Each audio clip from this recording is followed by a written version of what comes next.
Everyone, आज के video में हम पेज मेकर के नेक्स्ट जो पॉइंट्स हैं, नेक्स्ट जो टॉपिक हैं, उनके ऊपर डिस्कस करते हैं। लास्ट वीडियो में हमने जो है यहाँ पे लेआउट मेन्यू को कंप्लीट किया था और टाइप मेन्यू के कुछ पॉइंट हमने जो हैं वो कंप्लीट किए थे। उसके आगे का टॉपिक आज हम कंटिन्यू करते हैं टाइप मेन्यू के अंदर। इसके अंदर हम फ़ॉन्ट साइज़, फ़ॉन्ट और ये लीडिंग जो है हम ऑलरेडी कर चुके हैं। फ़ॉन्ट में हमने फ़ॉन्ट चेंज किए थे, किस तरीके के फ़ॉन्ट हमने लेने हैं, साइज़ हमने कैसा फ़ॉन्ट का लेना है। लीडिंग में जो आपका स्पेस होता है, पैराग्राफ की लाइन जो है, ये एक लाइन से दूसरी लाइन के बीच में जो स्पेस होता है वो किया था। स्टाइल हमने अप्लाई किया था, बोल्ड, इटैलिक, अंडरलाइन जो भी आपको यूज़ करना है। अब उससे आगे के ऑप्शन आज करते हैं। अभी ऑप्शन आपके यहाँ पे नेक्स्ट ऑप्शन है एक्सपोर्ट कर्निंग का। एक्सपोर्ट कर्निंग का ऑप्शन फ़िलहाल एक्टिवेट नहीं है। इसका यूज़ कब होता है? जब हमें कर्निंग स्पेस जो है हमने देना हो। कर्निंग स्पेस का मतलब क्या होता है? एक ये जो कैरेक्टर्स हैं इनके बीच का स्पेस, कि कितने लूज़ कितना टाइट हमने स्पेस लेना है, या जो नॉर्मल आता है विदाउट कर्निंग वो हमने कैसा लेना है। एक्सपोर्ट कर्निंग की कमांड जो है वो काम करती है हमारी 32 बिट में। अगर आपका ऑपरेटिंग सिस्टम है तब ये कमांड काम करती है।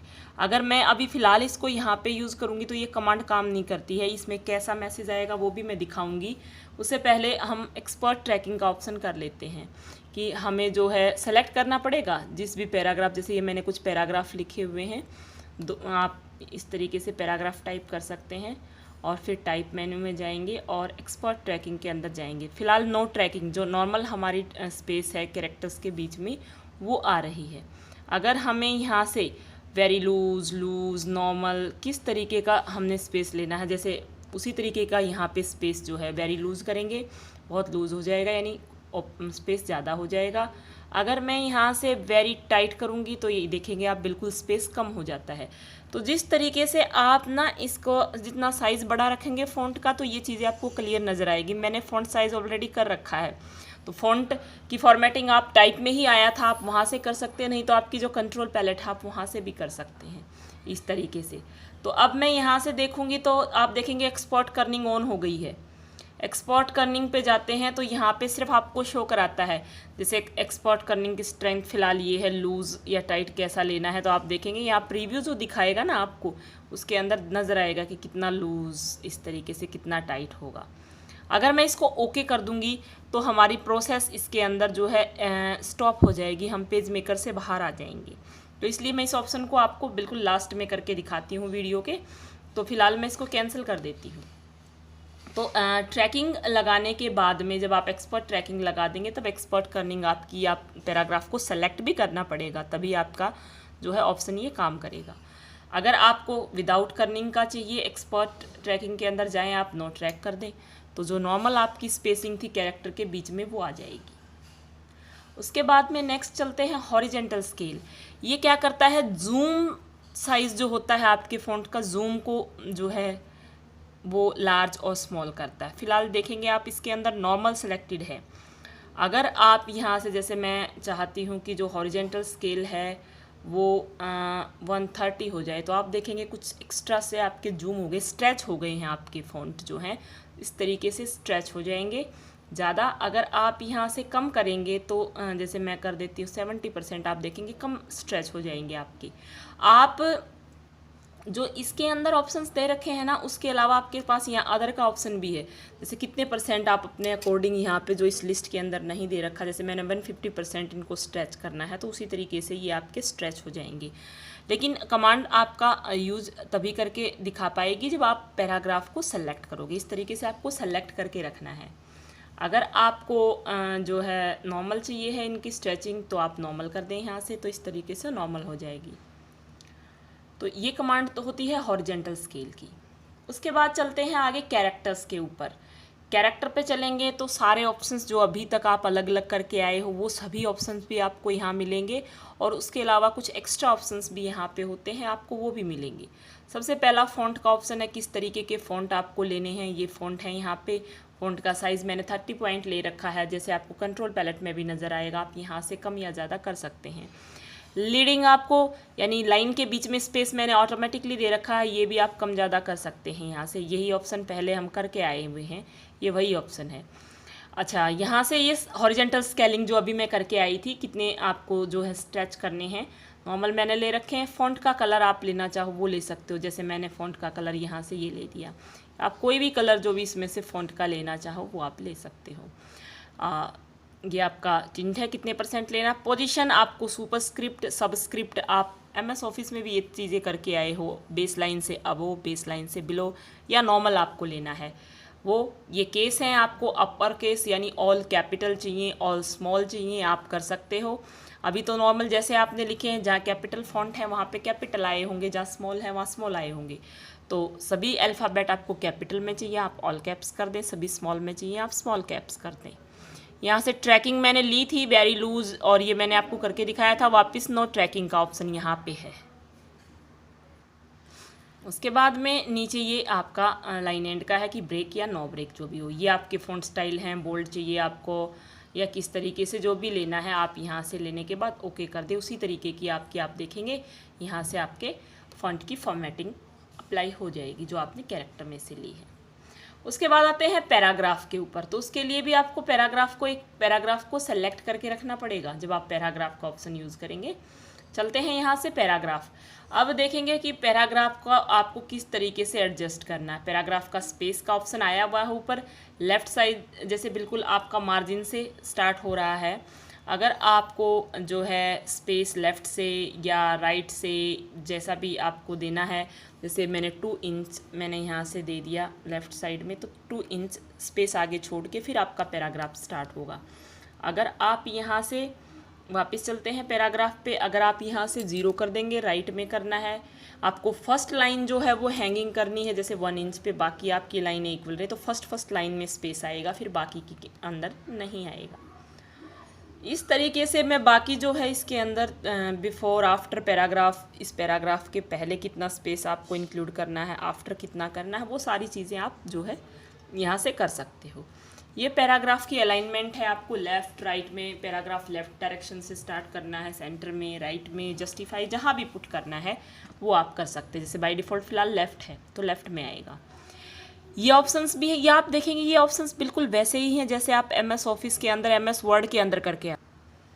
अब उसी तरीके से कॉलम ब्रेक, पेज ब्रेक, ये सारे ऑप्शंस अगर आपको करने हैं, उसके लिए क्या करना है, जैसे मैं एक पेज और ले लेती हूँ क्योंकि कॉलम ब्रेक करूँगी या पेज ब्रेक करूँगी तो मुझे दूसरा पेज चाहिएगा, तभी मेरा पेज ब्रेक का ऑप्शन आएगा। तो अभी मुझे पेज इंसर्ट करना है, इंसर्ट पेजेस में यहाँ से इस तरीके से इंसर्ट कर सकती हूँ। जैसे ये पेजेस मेरे यहाँ पे आ चुके हैं तो मैं वापस से यहाँ से पेज नंबर 1 पे आ जाती हूँ।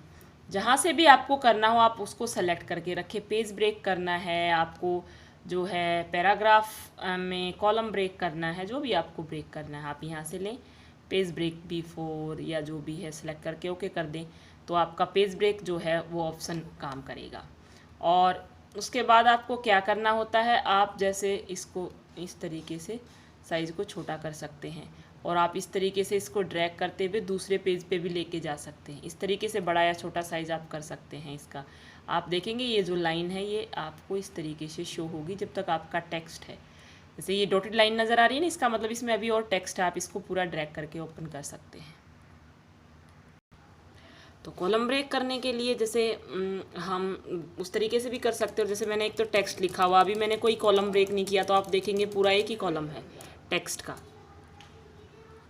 और दूसरा तरीका ये होता है जैसे हमने पहले कॉलम किया था, मैं यहाँ से कॉलम गाइड ले लेती हूँ और कितने नंबर ऑफ़ कॉलम्स मैंने लेने हैं पेज के ऊपर, मैंने उतने नंबर ऑफ़ कॉलम डिवाइड कर दिए। और उसके बाद पैराग्राफ लिखने से पहले भी आप ये फॉर्मेटिंग कर सकते हो, पैराग्राफ लिखने के बाद भी आप ये फॉर्मेटिंग कर सकते हो। तो पैराग्राफ लिखना से पहले मैंने यहाँ से कॉलम ब्रेक कर दिया, ओके। अब मैं जो भी टेक्स्ट लिखने चलूँगी ना यहाँ से, जहाँ तक मेरा एक कॉलम है आप देखेंगे, उसके बाद मेरा जो है यहाँ पे एक कॉलम से आगे जो है वो नहीं जाएगा। इस तरीके से आप देखेंगे जहाँ से कॉलम की लाइन स्टार्ट हो रही है ना, वहाँ से टेक्स्ट आगे नहीं जा पाएगा। दूसरे कॉलम के लिए आपको दूसरे कॉलम के अंदर क्लिक करके आपको टेक्स्ट लिखना पड़ेगा, कॉलम ब्रेक हो जाएगा इस तरीके से, ठीक है। इस तरीके से कॉलम का ऑप्शन जो है वो काम करेगा। जितने नंबर ऑफ पेजेस आपने ले रखे, जो भी काम आपने कर रखा है, आप वो कर सकते हैं यहाँ पे। अब उसके बाद जो ये सारे ऑप्शंस हैं आप ऐसे ही यूज़ करके देख सकते हैं। पेज ब्रेक बिफोर, ये सारे आप MS वर्ड में यूज़ करके आए हैं, बिल्कुल सेम तरीके से काम करते हैं। स्पेसिंग का ऑप्शंस भी है, आपका मिनिमम मैक्सिमम कितना स्पेस दे रखा है, अगर आप इसमें चेंजमेंट करना चाहें। ये लेटर स्पेसिंग है और ये वर्ड स्पेसिंग, यानी एक वर्ड से दूसरे वर्ड के बीच का स्पेस है। ये एक कैरेक्टर से दूसरे कैरेक्टर के बीच का स्पेस है। आप इसको एडजस्ट करना चाहें एडजस्ट करके और यहाँ से ओके कर सकते हैं। उसके बाद में आते हैं टाइप मेन्यू के अंदर। नेक्स्ट कमांड है इंडेंटेशन टैब की, जैसे इस तरीके से आती है। टैब की जो बाय डिफ़ॉल्ट हमारी, तो यहाँ से अगर जैसे मैं टैब की प्रेस करती हूँ तो आप देखेंगे कि स्पेस आता है, इतना आपने कुछ लिखा ही तो इतना स्पेस आपका आता है। आपको ये टैब को, जो टैब की को प्रेस करते हैं ना कीबोर्ड से, ये उसका स्पेस है। आपको टैब की पोजीशन सेट करनी हो, ये उसके लिए यूज़ होता है। अब जैसे यहाँ से चलते हैं हम इंडेंट और टैब के अंदर, इस तरीके से आपकी टैब की विंडो ओपन हो जाएगी। यहाँ से जैसे ये तो है लीडर नन की, आपको टैब का जो है स्टाइल कैसा लेना, आप लीडर में जाके जैसे ये है कि टैब की प्रेस करो तो ऐसा सिंबल आए, ये वाला आए, नहीं तो आप नन भी रख सकते हैं। पोजीशन आपको सेट करनी है, यहाँ से जो भी है कितने इंच पे, जैसे मैंने यहाँ से सेट कर दिया, मेरी यहाँ पे 0 इंच आप देखेंगे फ़िलहाल टैब पे, और यहाँ से मैं दे देती हूँ, जैसे मैंने 3 इंच दे दी एक टैब पोजीशन में जाके मैंने यहाँ से ऐड टैब कर दिया, 3 इंच पे हो गई है। उसके बाद आपको और कहीं ऐड करनी है, 3 के बाद मैंने कहा मुझे 6 पे करनी है, तो फिर मैं गई पोजीशन में और मैंने फिर से ऐड टैब कर दिया, तो मेरी 6 पे भी। इस तरीके से मैं मल्टीपल टैब जो है वो यूज़ कर सकती हूँ। अप्लाई करने के बाद और फिर ओके पे प्रेस कर देते हैं। फिर मैं यहाँ पे कुछ भी लिखती हूँ, मैंने लिखा, फिर मैंने टैब की प्रेस की, तो आप देखेंगे उतना ही स्पेस जो है मेरा, जितने पे मैंने टैब की पोजीशन सेट की थी। मैं टैब की प्रेस कर रही हूँ कीबोर्ड से, टैब प्रेस करना पड़ेगा। अगर आप यहाँ कुछ लिख तो फिर टैब प्रेस किया, तो जितनी पोजीशन आपने सेट कर रखी है उतना स्पेस आ रहा है। तो इस तरीके से कोई भी रिज्यूम बनाते वक्त आपको टेबुलर फॉर्मेट में कुछ भी लिखना हो, आप आसानी से टैब का यूज़ करते हुए लिख सकते हैं।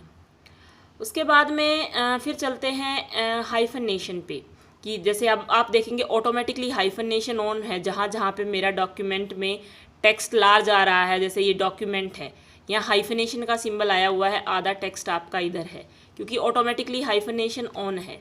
आप पैराग्राफ को सेलेक्ट करें इसके लिए। हाइफनेशन अगर ऑन ना हो, जैसे अभी तो ये ऑन हो चुका है ऑटोमेटिकली, आप टाइप में जाएँ, आप हाइफनेशन में जाएँ, अब आप देखेंगे यहाँ से ऑन है। अगर मैं इसको ऑफ कर देती हूँ ओके, तो जहाँ जहाँ हाइफन था वहाँ नहीं आया। अब आप देखेंगे टेक्स्ट पूरा ही डॉक्यूमेंट यहाँ पे आ गया है। तो इस तरीके से लार्ज टेक्स्ट लाइन के एंड पे आपको हाइफन से जो है एडजस्ट करना हो, आप वो कर सकते हैं। अगर आप हाइफनेशन को ऑन कर देंगे ओके, तो जहाँ जहाँ हाइफन की रिक्वायरमेंट है वहाँ हाइफन आपका यूज़ हो जाएगा। तो इस तरीके से हाइफन के जो इसमें ऑप्शंस दे रखे हैं कि हाइफन कितने इंचेस जोन है, ये 0.5 इंच का दे रखा है कि लास्ट लाइन जहाँ पे एंड होती है 0.5 का स्पेस जो ये इतना बचता है उसमें कोई टेक्स्ट आएगा, या आप इसको कम ज़्यादा कर सकते हैं। अगर ऑफ़ करना हो आप यहाँ से ऑफ़ करके भी ओके कर सकते हैं। उसके बाद में चलते हैं, नेक्स्ट आता है फिर अलाइनमेंट। लेफ़्ट है, आपको सेंटर में देना है, आपको पैराग्राफ जो है राइट में देना है। आप इस तरीके से जो है अलाइनमेंट सेट कर सकते हैं, जस्टिफाई करनी है या लेफ़्ट करनी है। उसके बाद में फिर नेक्स्ट पे आते हैं स्टाइल। स्टाइल में क्या है आपका, जैसे फ़िलहाल टेक्स्ट के ऊपर कोई स्टाइल नहीं लगा हुआ है, नो स्टाइल। आपको बॉडी टेक्स्ट, कैप्शन, आपको हेडलाइंस में कुछ भी लिखना हो, इस तरीके से जिस तरीके का आप अप्लाई करेंगे इसके अंदर स्टाइल, उसी तरीके का आपका स्टाइल अप्लाई हो जाएगा इसके अंदर, जो भी आपको लेना है। आपको नो स्टाइल चाहिए तो आपका जो डिफ़ॉल्ट में टेक्स्ट था फिर आपका वैसा टेक्स्ट आ जाएगा, अगर आप स्टाइल को नो कर देंगे तो इस तरीके से। फिर डिफ़ाइन स्टाइल का ऑप्शन भी है कि आप अपने अकॉर्डिंग भी कोई स्टाइल डिफ़ाइन कर सकते हो। आपको जो है सब हेड 1 बनाना है, आप इसको रिमूव करना चाहते हैं, आप नया स्टाइल बना सकते हैं, आप एडिटिंग कर सकते हैं। जो स्टाइल फ़िलहाल है इसमें हेडलाइंस आएगी, बॉडी टेक्स्ट आएगा, फ़ॉन्ट साइज़ 18 रहेगा इसमें। अगर आपको कम या ज़्यादा करना है, पैराग्राफ की फॉर्मेटिंग आप देखें यहाँ से कर सकते हैं। उन सब से मिलकर आपका एक स्टाइल बनता है। कैरेक्टर की स्पेसिंग आप यहाँ से सेट कर सकते हैं, जो भी आपके टाइप मेन्यू में ऑप्शन आए थे सभी यहाँ है, टैब है, हाइफनेशन है, आप सभी को यहाँ से सेट करके एक नया स्टाइल डिफाइन करके ओके कर सकते हैं। जो भी आप नया स्टाइल डिफाइन कर देंगे यहाँ से वो सभी आपकी इस स्टाइल की लिस्ट में भी शामिल हो जाएगा। तो इस तरीके से ये है हमारा टाइप मेन्यू, ये हमारा कंप्लीट हो गया है। तो इस वीडियो में हम इतना ही करेंगे। नेक्स्ट जो हमारा फिर मेन्यू बचता है उसको करेंगे हम नेक्स्ट वीडियो के अंदर। इतना ही हमने आज करना है। Okay, thank you.